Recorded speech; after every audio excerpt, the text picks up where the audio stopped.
Here we are. 300 reviews. I really can't believe I've gotten this far. It was really a toss-up between what I wanted to do, but before I get into that, I just want to say thank you. Whether you're a recurring visitor to my channel or a fresh viewer, either way, thank you for coming to my channel and checking me out. As I said, I really didn't think I would last this long. What started out as just doing a couple videos every once in a while for my friends turned out to be a 6-year-long project that I'm still going on. So I'm actually really shocked I'm still going. But as for my 300th review, I didn't know what to do. I had a couple choices. I was thinking games like Super Mario 3, Far Cry 2, which is what I'm going with if you can't tell by what's playing in the background here. There were a lot of other games. I even thought about maybe doing like Perfect Dark, one of my favorite Nintendo 64 games. But I still don't have a way other than emulation to really record Nintendo 64 games. Even though that's what I use for my NES and SNES, since those are both broken, and I use my Retron to play my actual games. But that's besides the point. But anyway, I chose Far Cry 2 over the other options because it's still a game I'd like to get back into. I know a lot of people have like a love-hate relationship with it, but either way, I really enjoy it. If you stick around, I'll let you know why, obviously. But I just wanted to have a little intro here to just, again, say thank you. I appreciate everybody's support. I am kind of working out a Patreon account. That way, if anybody wants to contribute a couple spare bucks my way to help me fund a couple extra games that you guys might request, send it on my way. Maybe by the time I'm done editing this review, I'll have it up. But other than that, again, thank you so much. As always, if you have any kind of recommendations, send them my way. And stay tuned to hear about number 300, Far Cry 2.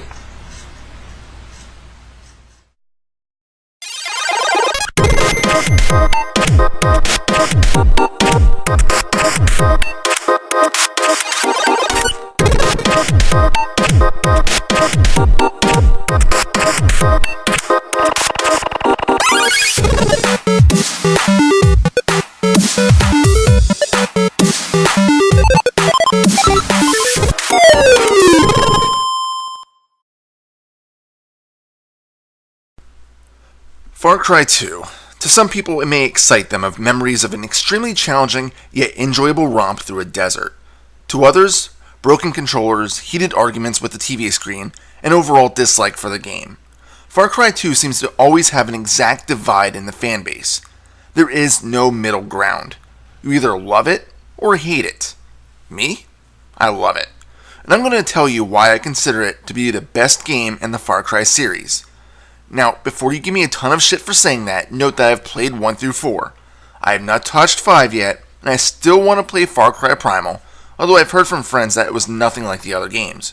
But to me, 1 wasn't either, and Primal looks more like 2 through 4 than 1, so, So let me start by saying that if you're coming off of Far Cry 1 and starting up 2, like I had many years ago, you're going to be in for a surprise.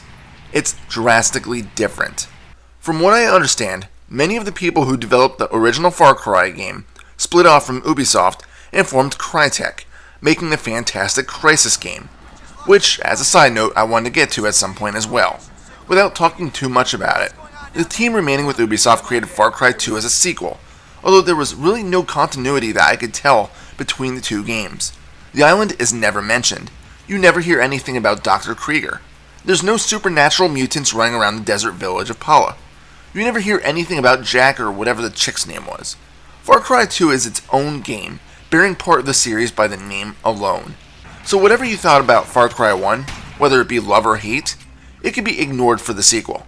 Although seriously, if you've loved it, you better have played Crysis. That game is just... Why didn't I choose that as number 300? Oh well. So to start off the game, you get some pretty interesting splash screens. I remember back in the day that the fire exploding off the logos was just eye-popping. I was like, holy shit, that looks awesome. Nowadays, I still love that effect. It just gets me pumped for what's to come. But once you get through that and decide to start a new game, you get to pick a character. Whom you pick has little consequence throughout the game, other than changing a few of the NPCs that you run into. I'll get into the buddy system in a little bit. Once you choose your character, you are shown riding in the back of a jeep, functioning as a taxi, while the local gives you the rundown of the state of the country that you play in. It's a nice introduction to the game and lets you take in the sights of the world. At one point, the driver practically bribes a soldier with beer when he returns. The driver also goes on to explain that the battles and war in this unnamed country are driving out the citizens, and most are looking to emigrate to somewhere else. Once you get near the hotel you were supposed to stay at, you suddenly feel sick and pass out. Next up, you meet a man named the Jackal, who just so happens to be the bad guy you're supposed to hunt down and kill, as he is fueling the bad blood in this country by selling them weapons on the black market. Since you're sick and you really can't do anything, he mocks you. After this, a bunch of explosions go off, and from here you're able to hop out of bed and start the game properly. This area will act as a tutorial, explaining all of the important pieces of the game. Let me talk about the world first. As I said a little bit ago, the country Far Cry 2 is based in is never named, but it's just assumed that it's some African country that's blanketed in war, with two main factions, the UFLL and the APR, fighting each other for various stupid reasons. This battle between factions is one of the main focal points of Far Cry 2, and the majority of the missions you come across are given by one of these two factions. You'll be swapping signs frequently, so just because you choose one faction over another at the start of the game, doesn't mean that you won't ever do missions from the other side. In fact, there's no way to progress without doing all applicable missions. It's kind of strange that the leaders of these groups never put two and two together to find out you're fighting for and against both of them. Oh well. Most of the missions you come across involve either flat-out murder or sabotage. The faction commanders will pay you for these missions up front, which is unique from most FPS games I've ever played. I can only assume it's so that you can run into a shop and properly arm yourself before heading out solo against a bunch of angry, gun-toting mercenaries. The currency of the game are diamonds, and you'll be wanting as many as possible to purchase and upgrade your weaponry, gear, and vehicles. More on this later. But first, I want to touch on the buddy system, as it's an integral part of the game. Remember how I said that when you start the game, the only thing that changes when choosing your character are the friendly NPCs? Well, these consist of the guys that will help you out on the battlefield when you're in trouble. Here's how it works. You have two friends that are listed in the buddy menu, one of which is a sidekick that will assist you during your missions, and the other act as your second life. The sidekick buddy will call you immediately after accepting most missions and offer you an optional secondary objective. Once this is done, the primary objective may change ever so slightly, or be a bit easier due to what happened in the secondary part. The rescue buddy activates when finding him at one of the safe houses, and if you happen to fall due to a severe blood loss, he'll come to your rescue, drag your bloody body away, and let you live to fight a few more minutes. If you take too much damage without meeting your buddy and make him rescue ready again, you'll die and hit a game over, and be forced to load a previous save. The buddy is also only good for one save, so after this, you'll need to meet him in a safe house again to make him considered rescue ready, of which this status can be seen in the pause menu. Buddies aren't immortal. They can be taken down just as easily as you can.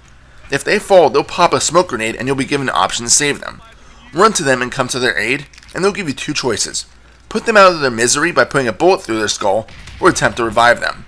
Rescuing them isn't always easy, as there were a few times where my friend fell, I slapped 3 syrettes into their neck and they still died. Well, I tried. If a buddy dies, another will eventually be able to take their place, found at one of the 2 bars of the game world. Of course, if you run out of buddies, then you better save often, and kiss those optional side missions goodbye. But truthfully, that latter piece? Not really a bad thing. Here's why. Almost all of the missions that a faction leader gives you have the same layout to them. You accept the mission, and then when you are probably getting ready to hop in your vehicle, your primary friend will call you. By answering the call, your new pal will tell you to meet them in a specific safe house, of which many of them are littered across the world.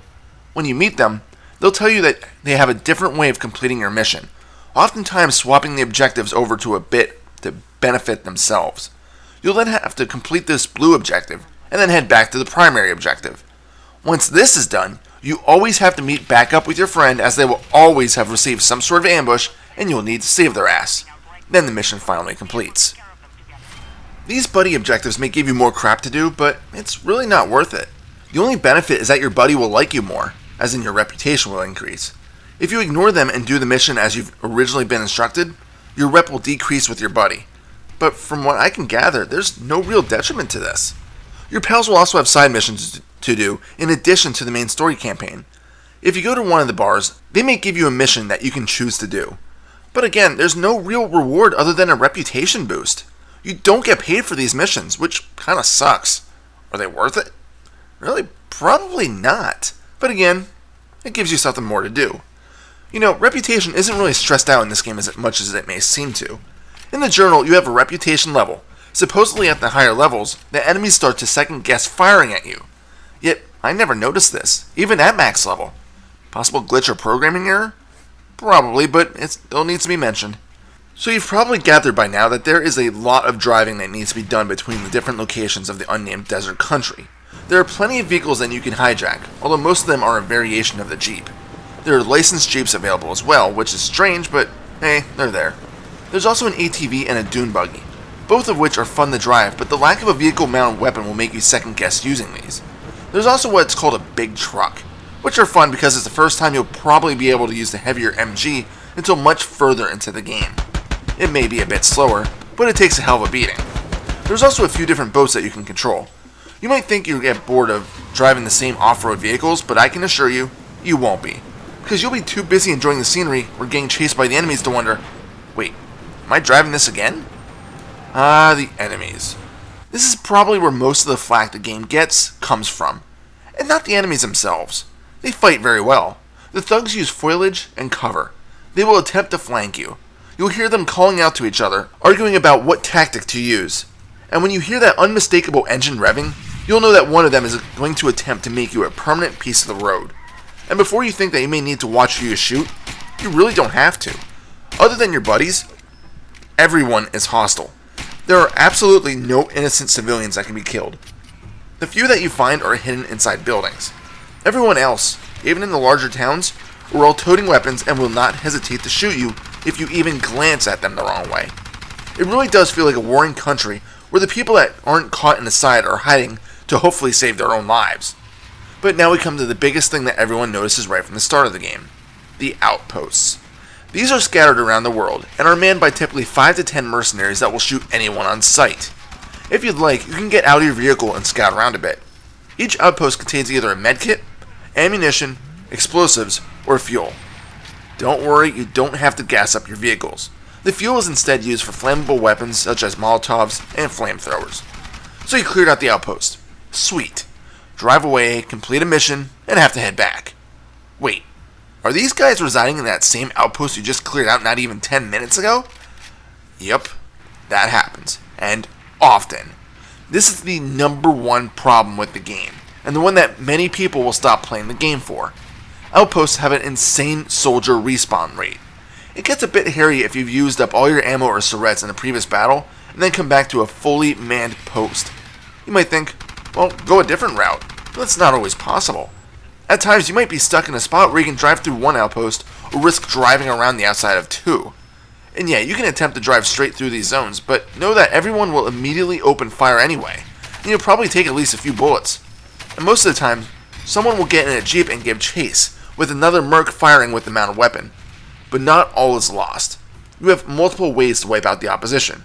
Sure, you can rush in guns blazing, but it's not always the best option. There are a few stealthy weapons you can find, such as the dart rifle or the silenced MP5. Maybe you wish to launch mortars from a mile away. Set up IEDs and hope an enemy runs right into them. Or pick off the soldiers with a few well-placed sniper shots.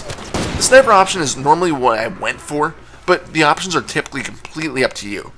There are a ton of weapons to play with as well, which I guess sets me up to the gun convoy mission structures. At times, you can offer to work for the arms dealer. He tells you about a convoy that's driving around and tells you to blow it up. By doing so, you'll unlock a few more weapons to purchase with those hard-earned diamonds. Each convoy, whether it is from a series of missions or any other missions, has a set path to drive on. They will loop this path indefinitely, so if you miss the truck, you can just sit there for a few minutes and wait for it to come back to you. These are fairly easy enough if you use the mounted weapons, but if you bring a rocket launcher, it's even easier. There are other things you can purchase as well. You can buy repair manuals to allow you to fix your badly damaged vehicles, using nothing but a ratchet set, of course. I guess just fixing the radiator a few times will repair any problem you have ever had with a bullet-riddled vehicle. Gotta remember that for my own car. Just keep a ratchet in my glove box. You can also buy ammo pouches to carry more bullets. You can also purchase upgrades to each individual gun, which comes in two forms: accuracy and reliability. The latter of which is incredibly important, as each gun in the game can fall apart fairly quickly. Here's how this works. As you're shooting your firearms, you may notice sand and rust appearing on them. This is natural. You're in a harsh country. So as you're firing, you may suddenly get that heart-dropping sound of the weapon being jammed. When this happens, you need to hit the reload key in order to clear the jam. If you're being fired at, it may be a good idea to switch to a different gun to take care of any threats, or even pick up another gun if needed. If you're behind cover, then you're usually okay to clear the jam. Once you see this happen, you may want to grab a fresh gun soon. Weapons can jam more and more frequently the more you use them, and eventually if their condition degrades too much, they'll flat out break in your hand and become completely useless. Usually, if you pick up an enemy's gun, it will be in horrible shape and most likely jam within minutes. The only way to get a fresh gun is to visit one of the gun shops in the world and grab one from your wall of weapons. If you don't have any, just go next door and purchase one with the diamonds. As for the jamming mechanic, I absolutely adore it. Even though it's never a good thing, it's so much fun to be in a firefight and then finding out that you have a shell stuck in the chamber of your shotgun. And it makes sense in this dusty environment. In addition, each weapon has its own jamming animation, which just shows the level of detail put into the game. Sadly, this feature was taken out from the sequels, but it's something I would really enjoy to see in future games, even if they aren't in the Far Cry universe. Speaking of level of detail, where do I begin on that? This is the first game I played where I could see the belt links being spewed from the M249. Belt links are the pieces of metal that hold the bullets to the belt. Most games only show the bullet being ejected, but not Far Cry 2. It goes above and beyond in this. And that's not all. You can sort of rip apart the environments a bit. Trees can be shot down with enough bullet spray, and if that pesky bush is in the way, just burn it down. Seriously, you can cause some serious structural damage to the world with fire. Using fiery weapons are a surefire way to cause a desert to get even hotter, but even standard explosions have a chance of causing a fire. In addition, it's so much fun to see explosions in this game, because they just look so awesome. Also, I can't leave out what happens if you throw a grenade or fire a rocket at an ammunition stash. It will literally explode and throw sparks and chaotic, unbiased rounds everywhere. And yes, this isn't just for looks. These set-off rounds will damage anyone unfortunate enough to get close to it. Obviously, if you accidentally, or on purpose, attack an explosive or a fuel dump, it will react accordingly as well. Before I move on to the health system, I will say that the one thing isn't exactly realistic: the vehicle damage.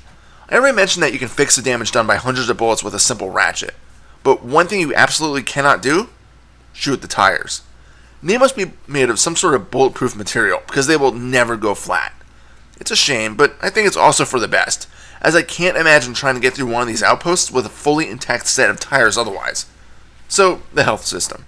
Far Cry 2 takes a balanced approach and features both a regenerating health bar and also classic medkit use. You'll see that segmented into 5 different bars.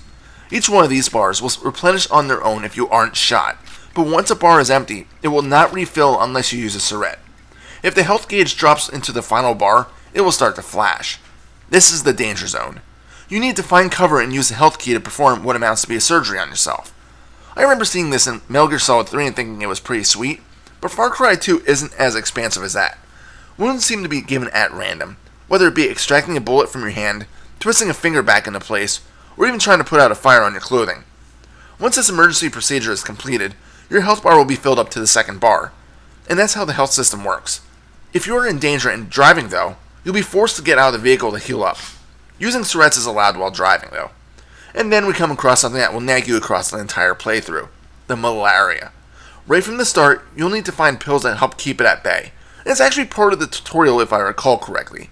Even when you get pills, you'll eventually need to find more, and that's where you'll come across the underground missions. They are fairly simple. You'll need to visit one of the few churches in the world, and the priest will give you a stack of passports. You'll need to find the location given, which happens to be an underground train kind of movement, where you'll wipe out any of the mercenaries attacking it. Once the area is safe, you'll enter the building and trade the passports for a few measly pills.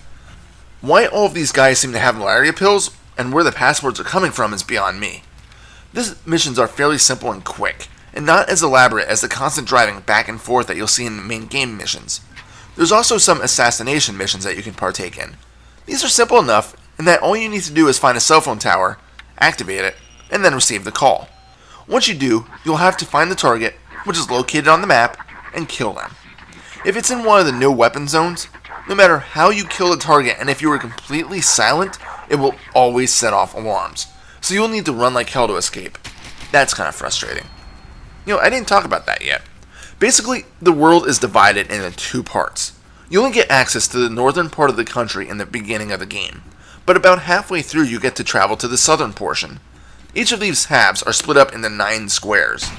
The main villages are in the center squares, and these villages do not tolerate weapons, so it must be stashed, meaning don't fire. If you shoot one bullet or even take one swing of your machete, both factions will immediately attempt to gun you down. So if you have an itchy trigger finger, you may want to keep your finger off the mouse button. As for the map itself, you'll be using it frequently. Other than the mysterious street signs that will light up to give you a vague idea on where you need to go for your mission, they will be the only way for you to pinpoint your exact mission objective. By pressing 5, you'll bring up the map for the current square you're in. Sometimes, such as in villages or businesses, the map will zoom in to show you a more detailed area view. By pressing R, you'll swap between the zoom levels, essentially switching from the world map to the current square, or the zone as well if applicable. And if you want, you can hold the right click down to bring out a monocle, which you can use to pinpoint any stashes or enemies. I never really found this to be particularly useful, but maybe I just wasn't using it right. In any case, it's available for you. But back to the map. I felt like most of the times, when driving, I couldn't take in the sights because although each vehicle has a mounted GPS, the map was better as you get a greater idea of where you were headed. Plus, it gave you a heads up on any outposts, cell towers, and weapon shops that you might be getting close to. The GPS only showed you objective markers and safe houses. So while driving, I'd just be staring at the map, only looking up every once in a while to make sure I was still on the road. One thing left to mention, and I think I can bring this review to a close. I've played a lot of games, and the voice acting can be all over the place. The game doesn't have awful voiceovers, however, they just feel really rushed. Many of the characters seem to know that you weren't going to pay any attention to them, and just sped read the dialogue for you. And the Jackal has absolutely no emotion whatsoever. You find him every once in a while, and I felt like he was just bored to death talking. It's a shame for what amounts to be a fantastic game otherwise. And that's what Far Cry 2 is. A fantastic game. Sure, it's got a few flaws, but once you overcome these, the game is truly a blast to play. Nowadays, I can't sit in front of the monitor and play it for hours upon hours on end like I first had, but I still come back to it once in a while to visit the desert and wreak havoc. Seriously, the game still looks freaking good for being out about 10 years ago. If you enjoy open world FPS games that can pose a nice challenge, give Far Cry 2 a try. It's not too expensive anymore, and it's available for a few consoles for those who don't wish to do a lot of PC gaming. But I highly recommend you play it however you can. Final score? 10 out of 10. Once again, I just want to thank you. I hope you enjoyed this week's review. Next week's hopefully will be on track. I already have most of the footage already done for it. It's going to be a very obscure game that, truthfully, I don't actually own yet, but that's the story for the review. So, again, thank you so much. As always, if you have any suggestions for me, send them my way. I'm still looking for really bad games that aren't talked about normally. So again, if you got them, send them my way. I know I got to update my YouTube featured video. I'll do that eventually. That's not really something I really care about that much. But again, thank you so much. I'm Reaper. Happy fragging.